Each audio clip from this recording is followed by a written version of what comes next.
ሰላም እንዴት ናችሁ? ውድና የተከበራችሁ የቻናሌ ቤተሰቦች እንደምን አላችሁ? ባላችሁበት ሰላማችሁ ብዝት ይበል። ለዚህ ቻናል አዲስ የሆናችሁ ቻናሉን ሰብስክራይብ በማድረግ ቤተሰብ ይሁኑ።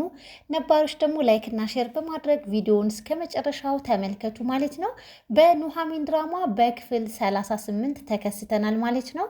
በባለፈው ክፍል አቶ ለይኩን እንግዲህ እጅጉን በጣም ወይዘሮ ዝናሽ ባደረገችው ድርጊት እንግዲህ ነገሩ ሁሉ ከአቅማቸው በላይ ስለሆነባቸው ራሳቸውን እስከ መሳት ሁሉ ደርሰው ነበረ ማለት ነው። እናም እንግዲህ በዛሬው ክፍል ደግሞ ሐኪም ቤት ገብተው እንግዲህ አቶ ለይኩን እንግዲህ ሕክምና እየተደረገላቸው ይገኛል ማለት ነው። ዳግምና ወይዘሮ ዝናሽ እጅጉን በጣም ተጨንቀዋል ማለት ነው። ይሞት ይሆን ይተርፍ ይሆን እያለች እንግዲህ ወይዘሮ ዝናሽ በጣም ተጨንቃም ተመልክተናታል ማለት ነው። ዳግምን በሆነውና በተፈጠረው ነገር ሁሉ እንግዲህ እጅጉን በጣም እያዘነ ትልቅ ጭንቀት ውስጥ እንግዲህ ተመልክተነዋል። ለናሆም ተደውሎለት ናሆምም እንግዲህ በሐኪም ቤቱ ተከስቷል ማለት ነው። በሌላ በኩል በነ ኑሐሚን ወይንም በአቶ ተሰማ ቤት ደግሞ እንግዲህ ቤተሰቦቹ እንግዲህ ሰብሰብ ብለው ጥሩ ሰረብሬት እያደረጉ እንግዲህ ደስተኛ ሆነው እንግዲህ ተመልክተናቸዋል ማለት ነው። ያ እንግዲህ ከስንት ጊዜ በኋላ የተበላሸው የቤተሰብ የፋሚሊ መበተን እንግዲህ አንድ ላይ ሰብሰብ ብለው ይህም ሊሆን የቻለው እንግዲህ ወይዘሮ ዝናሽ እንግዲህ የኑሐሚን ልጅ እንግዲህ እንዲሞት ወደዚህ ምድር እንዳይመጣ መድኃኒት በመስጠት እንግዲህ ልጇን አስወግጅልኝ ብላ እንግዲህ መድኃኒት ስትሰጣት ወይዘሮ አስቴር እንግዲህ ይህንን እድል ተጠቅማ ወይዘሮ ዝናሽ ያለቻትን ነገር በሙሉ ቪዲዮ ቀርጻት ነበርና ያንን ቪዲዮ በማሳየትና ኑሐሚን ልጇን እንደታደገችላት እንግዲህ አድርጋ በኑሐሚንና በተሰማ ልብ ውስጥ እንግዲህ ዳግም ቦታ እንድታገኝ እንዲሁም እንግዲህ ያደረጉትን ያሳለፉትን ያንን ክፉ ጊዜያቶች መጥፎ ሁነው እንግዲህ ብዙ ነገር ተሰማን አድርገውት ነበር እና ያን ነገር እንግዲህ ረስተው ወይዘሮ አስቴር እንግዲህ እንደተቀየረች እንደተጸጸተች አሁንም ደግሞ ከኑሐሚን ጎን እንግዲህ መቆም እንዳለባት እንግዲህ እያስመሰለች ትገኛለች ማለት ነው። እናም እንግዲህ ልጄን የታደገችልኝንማ ባለውለታዬን በማለትም እንግዲህ አቶ ተሰማም ሆነ ኑሐሚን እንግዲህ ወይዘሮ አስቴርን እንግዲህ ይቅር ብለዋት ከነ ልጇ ተቀብለዋት እንግዲህ አንድ ላይ እንግዲህ ሰብሰብ ብለው በአንድ ማዕድ እየተጎራረሱ እየበሉ እየጠጡ ደስ ተሰኝተው አቶ ተሰማም እንግዲህ እንደ ዛሬ ቀን ተደስቼ አላቅም። ይህንን ደስታዬን ሊመልስልኝ የቻለው እንግዲህ ጓደኛዬ ወንድሜ ብሎ እንግዲህ ለይኩን ሲያመሰግነውም ተመልክተናል ማለት ነው። ነገር ግን ኑሐሚ ያው አቶ ለይኩን ወይዘሮ ዝናሽ እንግዲህ ከአንደበቷ የወጣውን ቃላቶች የኑሐሚን ልጅ እንዲሞት ወደዚህ ምድር እንዳይመጣ መድኃኒት ስጭልኝ የሚለውን ቪዲዮ እንግዲህ በደንብ አድርጋ በማስረጃ ለአቶ ለይኩን ወይዘሮ አስቴር ስላሳየቻቸው አቶ ለይኩን እንግዲህ ቤት ሄደው ነበር ወይዘሮ ዝናሽ ጋር መደባደብም እንዲሁም ደግሞ ወይዘሮ ዝናሽም እኔ ይህንን ነገር ብዬ ከሆነ መተክ ተኩሰህ ግደለኝ ብላውም ነበረ። ምክንያቱም ብር ሰጥቻለሁና ሚስጥሬ አይወጣብኝም የሚል ሀሳብም ስለነበራት እንግዲህ ወይዘሮ አስቴር ደግሞ ከርታት እንግዲህ ያንን እሷ ጋር ንግግር ያደረጉትን ቪዲዮ ቀርጻ እንግዲህ በማሳየት ነው በኑሐሚንና በአቶ ተሰማ ልብ ውስጥ እንግዲህ ቦታ እንድታገኝ እንዲሁም ደግሞ የይቅርታ ልብ እንዲኖራቸውም እንግዲህ አድርጋ እንግዲህ የፈለገችበት ቦታ ላይ ደርሳለች። የቀጣዩንም እንግዲህ ፈጣሪ ያቅልኛል እያለች ነው። እናም ከነ ልጇ እንግዲህ ከአቶ ተሰማ ቤት እና ከኑሐሚን ጋር ኑሮን አንድ ብለው እንግዲህ በፍቅር ጀምረዋል ማለት ነው።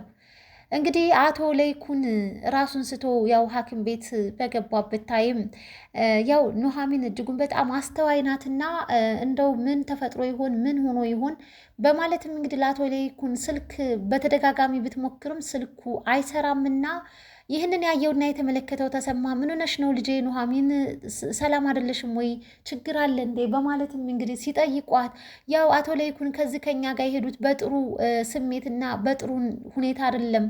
አሁን ላይ ደግሞ ስልካቸውንም ስሞክር እየሰራልኝ አይደለም። እንዴት እንደሆኑና ምን ተፈጥሮ እንደሆኑ ለማወቅ ፈልጌ ነበር በማለትም ይህንን ነገር እንግዲህ ከሷም አልፎ አቶ ተሰማም እጅጉን በጣም አሳሰበው። ያላቸው አማራጭ ስልክ መደወል ነበረ። ለናሆም ደወሉ። ለናሆም ሲደውሉ ኑሐሚን እንደደወለች ናሆም ቀደም ብሎ ለእነ ኑሐሚን አሳውቀሻቸዋል ነገረሻቸዋል እንዴ ብሎ እናቱን ሲጠይቃት ሲጀመር አባዬ ምን ገጥሞትና ምን ሆኖ ነው ሐኪም ቤት ሊገባ የቻለው ምክንያቱ ምንድን ነው ሲል ነገሩን ይህ ነው ብለው ሊነግሩትም አልፈቀዱም ማለት ነው። ዳግም ነው ዝም ብሏል። ወይዘሮ ዝናሽም እንግዲህ ጸጥ ብላ ነበረ። እነ ኑሐሚን ሰምተዋል ወይ ልንገራቸው ሲልም የእነሱን ስም አታንሳብኝ፣ ለዚህ ነገር የዳረጉኝ እነሱ ናቸው ስትልም ይህንን ምላሽ ሰጥታ ነበረ ወይዘሮ ዝናሽ። እናም እንግዲህ ናሆም ደውሎ ባይነግራቸውም ነገሩ በጣም ስላሳሰባቸው እና አቶ ለይኩን ስለጠፋባቸው ለናሆም ስልክ በመደወል እንግዲህ አቶ ተሰማ ናሆምም እንግዲህ አባቱ ላይ የተፈጠረውን ነገር ሐኪም ቤት እንዳለና በጠና እንደታመመ ይነግረዋል ማለት ነው። አቶ ተሰማ ወይኔ ወንድሜ በማለት እንግዲህ ቤቱን ቅውጥ አድርጎ እንግዲህ ሌሊት ነበረ ወደ ሐኪም ቤት ኑሐሚን ይዛው እንድትወስደው የለመናትና የተማጸናት። እረ ነገ ጠዋት ይደርሳል ነገ እንሄዳለን ብትለው በጭራሽ ነበር ያለው። ካለው አቀራረብና ካለው ውዴታ አንጻር አላድርም ጓደኛዬን ሂጄ ማየት አለብኝ በማለት እንግዲህ ወደዛ ወደ ሐኪም ቤቱ ተከስተዋል ማለት ነው። ሐኪም ቤቱ ሲከሰቱ እንግዲህ ከቆይታ በኋላ ነበር እጅጉን በጣም ከቆዩ በኋላ አቶ ለይኩንም እንግዲህ እንዳገገሙና ወደ ጤናቸው እንደተመለሱ ዶክተርም አበሰራቸው። እጅጉን በጣም ደስም ተሰኙ። እናም እንግዲህ በመጀመሪያ ሊያየውም እንግዲህ የቻለው እንግዲህ ቃስ ብላችሁ ልትጠነቀቁለት ይገባል። ብስጭት፣ ንዴት ነገሮችን እንግዲህ ማየት እንዲሁም ደግሞ እሱ ጋር ሊኖር አይገባም፣ ተጠንቀቁለት በማለትም ዶክተር እንግዲህ አስጠንቅቋቸዋል። የመጀመሪያም እንግዲህ ሊያየው የገባው ተሰማ ነበረ። ተሰማ እንግዲህ ገብቶ የሆነውን ነገር ሁሉ እባክህን ኑሐሚ ይቅር ብላታለችና ወይዘሮ ዝናሽን አንተም ይቅርታ ልታደርግላት ይገባል ብሎ እንግዲህ ጓደኛውን ሲማጸነው ተመልክተናል። እንግዲህ አቶ ለይኩን በጭራሽ የማይታሰብ ነገር ነው በማለትም የሰውን ነፍስ እንቺ ነፍሰ በላ የሰውን ነፍስ ልታጠፋ ያለች የኑሐሚን ልጅ የኔ ባለቤት ወይንም የኔ ሚስት ልትሆን አትችልም በማለትም እንግዲህ አቶ ለይኩን ተናግረዋል። ይህንን ያየውና ያዳመጠው ከበር ስር ተለጥፎ ናሆም እያንዳንዱን ድርጊቶችን በደንብ አድርጎ ሰማ ማለት ነው። በሌላ በኩል ኑሐሚንና ወይዘሮ ዝናሽ እንግዲህ አንድ ላይ እያወሩ ነው። ወይዘሮ ዝናሽ አንገቷን የሚያስደፋ ስራ ስለሰራች ኑሐሚን ቀጥ ብላ የምታይበት ምንም አይንም አልነበራትም።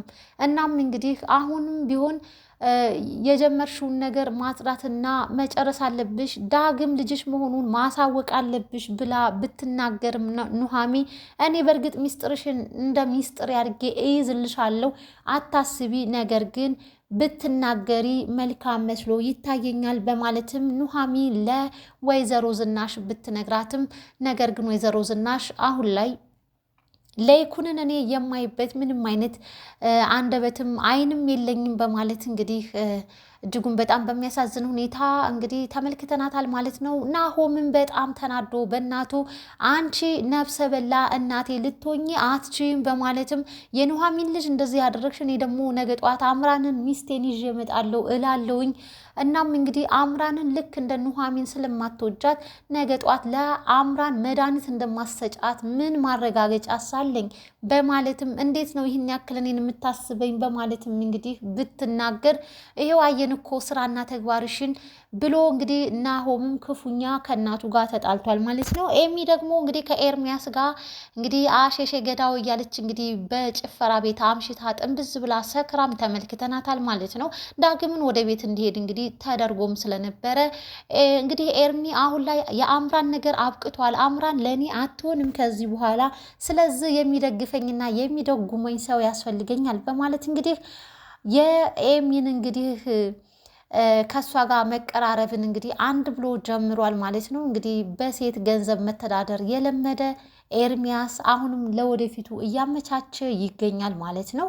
የአምራን ነገር ያበቃና ያከተመ ነገር ነው። ስለዚህ አሁን ሌላ ሰው ማዘጋጀት አለብኝ መንገዴ ላይ ብሎ እንግዲህ ከኤሚ ጋር እንግዲህ እጅጉን በጣም እየዘነጡ እንግዲህ ጭፈራ ቤት እንግዲህ ሰክራ ሁሉ እንግዲህ ናሆም የአባቷ መታመምን ለመናገርም ደጋግሞ ቢደውልላትም ስልክ እስከ መዝጋት ድረስ ነበር እንግዲህ ያደረሰችው።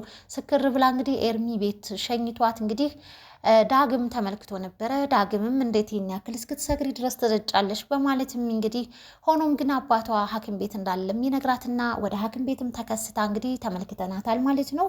አባዬ እያለች እንግዲህ አባቷን እየጠየቀች እንዲሁም ደግሞ ወይዘሮ አስቴርና ኤደን እንግዲህ ተሳካልን እያሉ እንግዲህ አሁን ላይ እንግዲህ ፈልሰስ ብለው እንግዲህ ተቀምጠው ተመልክተናቸዋል ማለት ነው። ሆኖም ግን ለነሱ ያለን ጥላቻ መቼም አይቀየርም። ነገር ግን አቶ ለይኩን ቤቱን እስከሚገዛ ድረስ ቤቱ በስማችን አብሮ መሆን አለበት ብለው እንግዲህ እናትና ልጅ እንግዲህ ሴራቸውን እያጠናከሩ ተመልክተናቸዋል ማለት ነው። ውድና የተከበራችሁ አድማጭ ተመልካች ቤተሰብ ለዛሬ የነበረን ቆይታ የክፍል 38 ይህን ይመስል ነበር። የኑሐሚን ድራማ ላይክ፣ ሼር፣ ሰብስክራይብ ማድረጋችሁን አትርሱ።